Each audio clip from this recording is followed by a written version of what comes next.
আল্লাহ তাআলা মানুষকে পরিশ্রমী হিসেবে সৃষ্টি করেছেন। দিনের কর্মব্যস্ততা শেষে মানুষের প্রয়োজন হয় পর্যাপ্ত বিশ্রাম। কিন্তু ইসলাম শুধু ঘুমকে শারীরিক প্রয়োজন হিসেবে দেখেনি, বরং ঘুমের সঠিক পদ্ধতিকেও এক ধরনের ইবাদত হিসেবে ঘোষণা করেছে। নবী করিম হযরত মুহাম্মদ সাল্লাল্লাহু আলাইহি ওয়াসাল্লাম ঘুমের আগে এমন কিছু কাজের নির্দেশ দিয়েছেন যা দেহের সুস্থতা ও আত্মার প্রশান্তি দুই নিশ্চিত করে। বিস্তারিত জানাচ্ছেন শেখ তাসফিয়া করিম।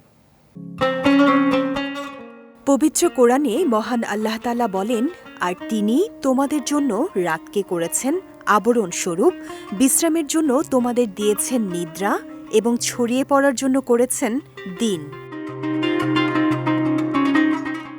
ইসলাম শুধু ঘুমকে জৈব প্রয়োজন হিসেবে দেখেনি, বরং সঠিক পদ্ধতিতে ঘুমালে তা ইবাদতের মর্যাদা পায়। নবীজি সাল্লাল্লাহু আলাইহি ওয়াসাল্লাম স্বাস্থ্য সুরক্ষায় ঘুমের আগে 7টি নির্দেশনা দিয়েছেন, যা স্বাস্থ্য ও আত্মার প্রশান্তি দুটি নিশ্চিত করে। রাসূল সাল্লাল্লাহু আলাইহি ওয়াসাল্লাম বলেছেন, যখন তোমরা বিছানায় যাবে তখন ডান পাশে শুয়ে বলবে, হে আল্লাহ, তোমার নামেই আমি জীবিত থাকি এবং তোমার নামেই মৃত্যুবরণ করি। এছাড়া ঘুমানোর আগে সূরা ইখলাস, ফালাক ও নাস পাঠ করা সুন্নাহ। এতে অশুভ জিন ও শয়তানের প্রভাব থেকে রক্ষা পাওয়া যায়। রাসূল সাল্লাল্লাহু আলাইহি ওয়াসাল্লাম বলেন, যে ব্যক্তি পবিত্র অবস্থায় ঘুমায় সে যখনই রাতে জেগে আল্লাহর স্মরণ করে ও দোয়া করে, আল্লাহ তার দোয়া কবুল করেন। অতএব ঘুমের আগে ওযু করা শুধু পরিচ্ছন্নতা নয়, এটি রহমতের দ্বারও খুলে দেয়। রাসূল সাল্লাল্লাহু আলাইহি ওয়াসাল্লাম নিজে ডান কাতে শুয়ে ঘুমাতেন এবং সাহাবীদেরও তাই করতে বলেছেন। রাসূল সাল্লাল্লাহু আলাইহি ওয়াসাল্লাম বলেন, যখন তুমি বিছানায় যাবে তখন তোমার ডান পাশে শোও। এছাড়া চিকিৎসা বিজ্ঞানেও ডান কাতে ঘুমানোর উপকারিতা স্বীকৃত। এতে হৃৎপিণ্ডে চাপ কমে ও হজম প্রক্রিয়া সহজ হয়।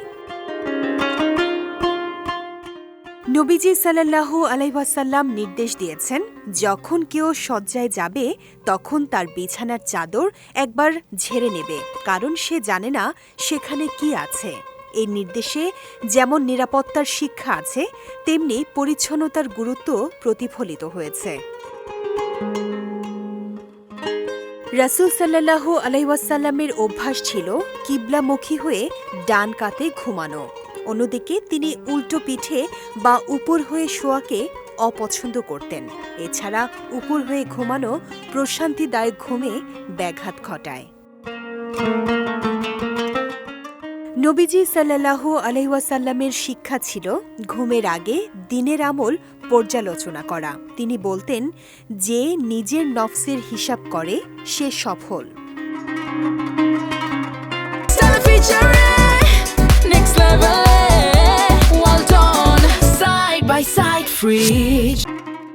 রাসূল সাল্লাল্লাহু আলাইহি ওয়াসাল্লাম ঘুমাতেন এবং রাতের একাংশে জেগে তাহাজ্জুদ আদায় করতেন। কোরআনে বলা হয়েছে, তুমি রাত্রির কিছু অংশে তাহাজ্জুদের মাধ্যমে দাঁড়াও।